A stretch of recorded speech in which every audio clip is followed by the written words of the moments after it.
ಬಣ್ಣಕ್ಕೆ ತಿರುಗಿರೋ ನೀರು.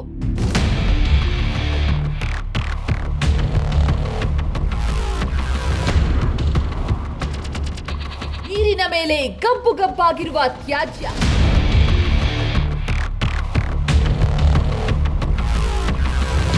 ವಿಷ ನೀರಿನಿಂದ ಉಸಿರುಗಟ್ಟಿ ಸತ್ತಿರುವ ಹಾವು, ಮೀನು, ಏಡಿಗಳು.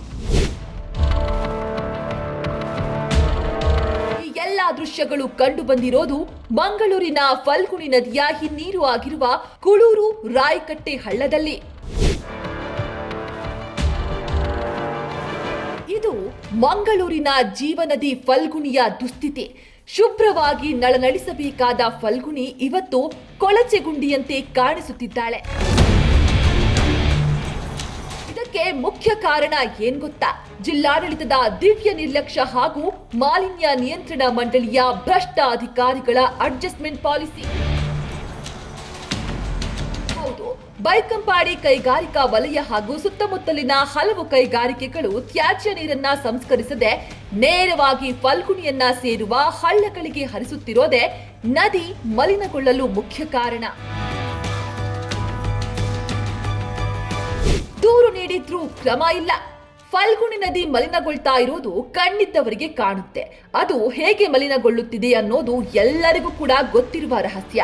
ಆದ್ರೆ ತಮಾಷೆ ನೋಡಿ, ಬಂಡವಾಳಶಾಹಿಗಳ ಕೈಗೊಂಬೆಯಾಗಿರುವ ಜಿಲ್ಲಾಡಳಿತ ಹಾಗೂ ಮಾಲಿನ್ಯ ನಿಯಂತ್ರಣ ಮಂಡಳಿಗೆ ಮಾತ್ರ ಅದು ಕಾಣ್ತಾ ಇಲ್ಲ. ಈ ಬಗ್ಗೆ ನಾಗರಿಕರು ದೂರು ಕೊಟ್ರೆ ಉಡಾಫಿಯ ಉತ್ತರಗಳನ್ನ ನೀಡ್ತಾರೆ. ತಮ್ಮ ಜವಾಬ್ದಾರಿಯಿಂದ ಜಾರಿಕೊಳ್ಳಲು ಪಂಚಾಯಿತಿಯತ್ತ ಬೆರಳು ತೋರಿಸುತ್ತಾರೆ. ಫಲ್ಗುಣಿಯನ್ನ ಮಲಿನಗೊಳಿಸುತ್ತಿರುವ ಬಗ್ಗೆ ಈ ಹಿಂದೆ ವಿಜಯ ಟೈಮ್ಸ್ ಸಾಕ್ಷಿ ಸಮೇತವಾಗಿ ವರದಿ ಕೂಡ ಮಾಡಿತ್ತು. ಆದರೆ ಈಗ ಇದೇ ಮಾಲಿನ್ಯ ನಿಯಂತ್ರಣ ಮಂಡಳಿಯ ಅಧಿಕಾರಿಗಳು ಫಲ್ಗುಣಿ ಮಲಿನಗೊಂಡಿಲ್ಲ, ನೀರು ಪರಿಶುದ್ಧವಾಗಿದೆ ಎಂದು ಹೇಳಿಕೆಗಳನ್ನ ನೀಡಿದ್ರು. ಆದ್ರೆ ಈಗ ಭ್ರಷ್ಟರ ಬಣ್ಣ ಬಯಲಾಗಿದೆ. ನದಿಯೇ ಇದಕ್ಕೆ ಸಾಕ್ಷಿಗಳನ್ನ ಒದಗಿಸುತ್ತಿದ್ದಾಳೆ. ದುರಂತ ಅಂದ್ರೆ ಲಜ್ಜೆಗೆಟ್ಟ ಅಧಿಕಾರಿಗಳು ಈಗಲೂ ಇದು ಕೈಗಾರಿಕೆಗಳ ತ್ಯಾಜ್ಯ ಎಂದು ಒಪ್ಪಲು ರೆಡಿ ಇಲ್ಲ. ಕಪ್ಪು ಬಣ್ಣಕ್ಕೆ ತಿರುಗಿದ ನೀರು. ಫಲ್ಗುಣಿಯ ಹಿನ್ನೀರು ಪ್ರದೇಶಗಳಾದ ಜೋಕಟ್ಟೆ, ತೋಕೂರು, ಕೂಳೂರು, ಮೇಲುಕೊಪ್ಪಳ, ರಾಯಕಟ್ಟೆ, ಪಂಜಿಮುಗರು ಪ್ರದೇಶದ ನದಿಯ ನೀರು ಕಪ್ಪು ಬಣ್ಣಕ್ಕೆ ತಿರುಗಿದೆ. ಜೊತೆಗೆ ನದಿಯ ಅಕ್ಕಪಕ್ಕದ ನಿವಾಸಿಗಳ ಬಾವಿ ನೀರು, ಬೋರ್ವೆಲ್ ನೀರೆಲ್ಲ ಕೂಡ ಕಲುಷಿತಗೊಂಡು ಕುಡಿಯಲು ಕೂಡ ಸಾಧ್ಯವಾಗ್ತಿಲ್ಲ.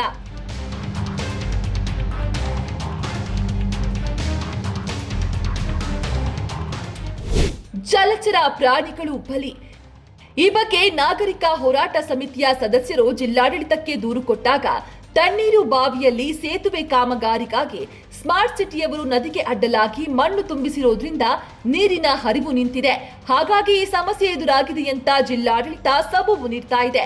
ಆದ್ರೆ ಮಾನ ಮರ್ಯಾದೆ ಇಲ್ಲದ ಜಿಲ್ಲಾಡಳಿತಕ್ಕೆ ಫಲ್ಗುಣಿಯ ನೀರು ಕಲುಷಿತ ಹೇಗಾಗಿದೆ ಅನ್ನೋ ಪ್ರಶ್ನೆಗೆ ಉತ್ತರ ಕೊಡಲು ಕೂಡ ಸಾಧ್ಯ ಆಗ್ತಿಲ್ಲ. ಇಂಥ ಕರ್ಮಕ್ಕೆ ನಮಗೆ ಜಿಲ್ಲಾಧಿಕಾರಿ ಬೇಕಾ ಅನ್ನೋ ಪ್ರಶ್ನೆ ಸ್ಥಳೀಯರದ್ದು. ಈ ಎಲ್ಲಾ ದೃಶ್ಯಗಳು ಕಂಡು ಬಂದಿರೋದು ಮಂಗಳೂರಿನ ಫಲ್ಗುಣಿ ನದಿಯ ಹಿನ್ನೀರು ಆಗಿರುವ ಕೂಳೂರು ರಾಯಕಟ್ಟೆ ಹಳ್ಳದಲ್ಲಿ.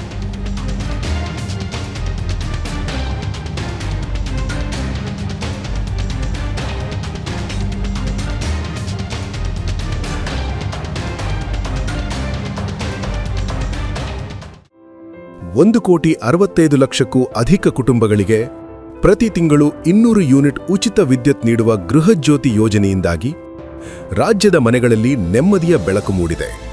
ವಿದ್ಯುತ್ ಬಿಲ್ ಹೊರೆ ತಪ್ಪಿ ಉಳಿತಾಯ ಮನೆ ಮಾಡಿದೆ. ನಾಡಿನ ಮನೆಗಳಲ್ಲಿ ಭರವಸೆ ಬೆಳಗುತ್ತಿದೆ. ನಾವು ನುಡಿದಂತೆ ನಡೆದಿದ್ದೇವೆ. ನಿಮ್ಮ ಪ್ರೀತಿ ವಿಶ್ವಾಸವನ್ನ ಉಳಿಸಿಕೊಂಡಿದ್ದೇವೆ. ಗ್ಯಾರಂಟಿ ಸರ್ಕಾರಕ್ಕೆ 1000 ದಿನಗಳು. ನನಸಾಗಿದೆ ಕೋಟಿ ಕನಸುಗಳು.